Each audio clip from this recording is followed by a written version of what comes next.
Welcome to this week's live video. On Monday, China's State Council or Cabinet published new rules, further tightening restrictions on outflows of data and technology. The new directive prohibits investors from transferring restricted goods, which also now include technology, service, and data overseas without authorization. And it also puts in place financial penalties for those who are convicted or charged with doing so. There are two goals here. One is to further shore up national security related to China's technology competition with the globe, and in particular with the US.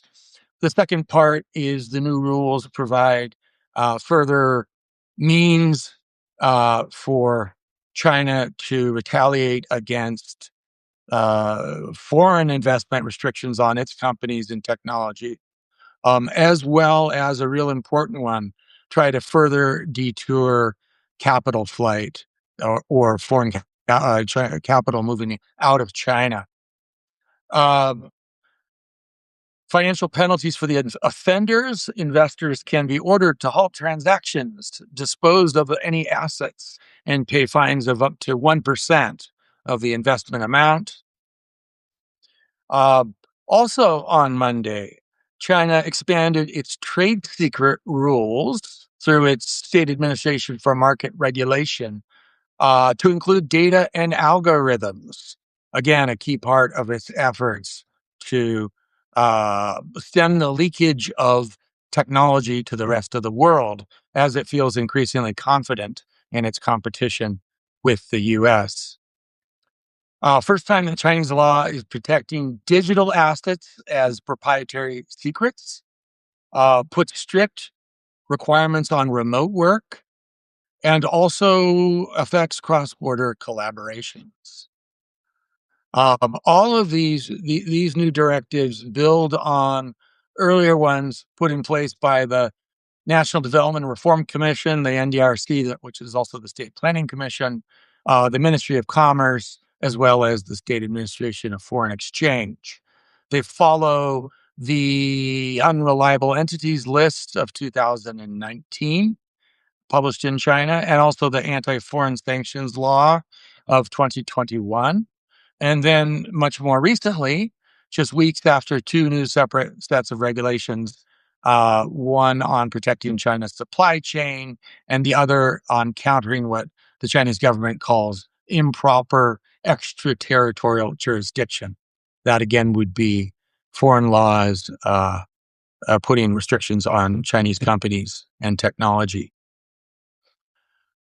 The new regulations are a significant expansion because that they now cover individual investors.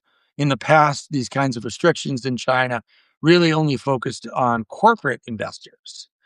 With the new emphasis also on individual investors, there are fears this could impact tech founders in China who may have put money overseas, as well as even stock investors, Chinese individuals buying foreign stocks. It is not clear how they will implement and enforce these new rules that also affect individuals, not just corporations.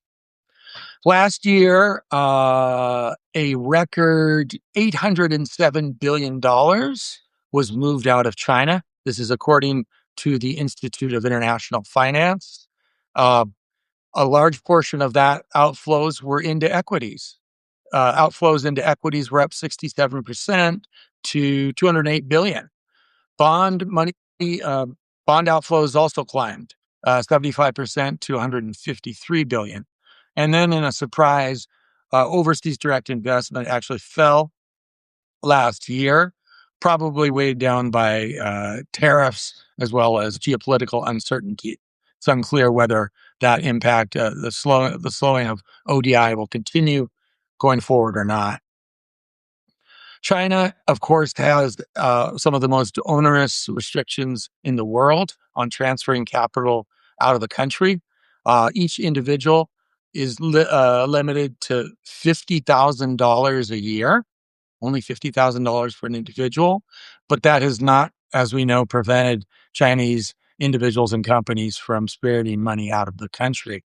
Uh, the oldest method is simply smuggling cash across the border.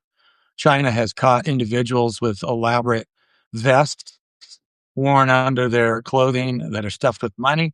Um, it's often carried across in boats, often into Hong Kong and Macau.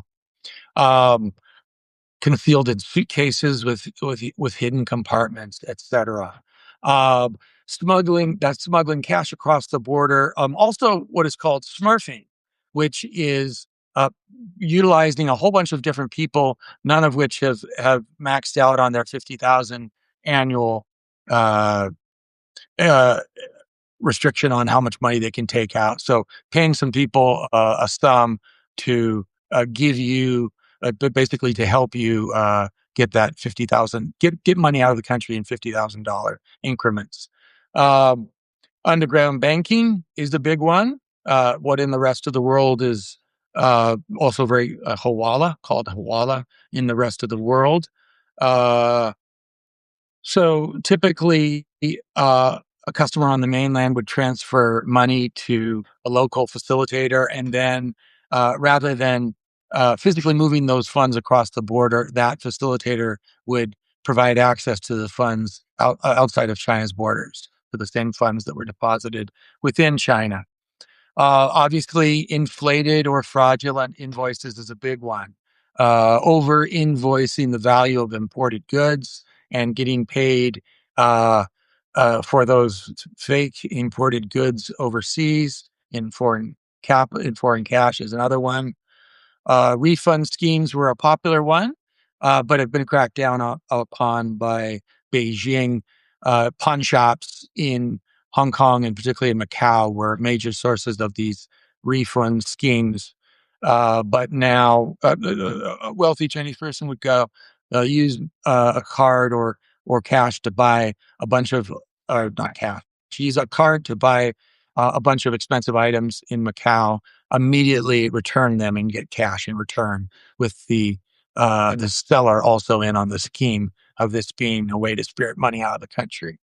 And then cryptocurrency is also increasingly being used, although China has been taking measures to try to uh, block the use of cryptocurrency as a way to get money out of the country.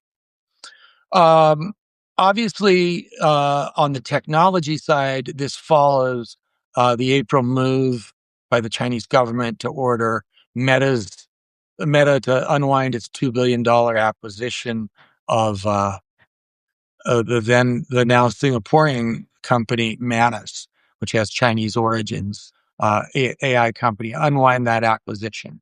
And as we uh, read about last week, there's new restrictions as well on AI executives, including from companies like DeepSeek and Alibaba, from actually even traveling overseas now.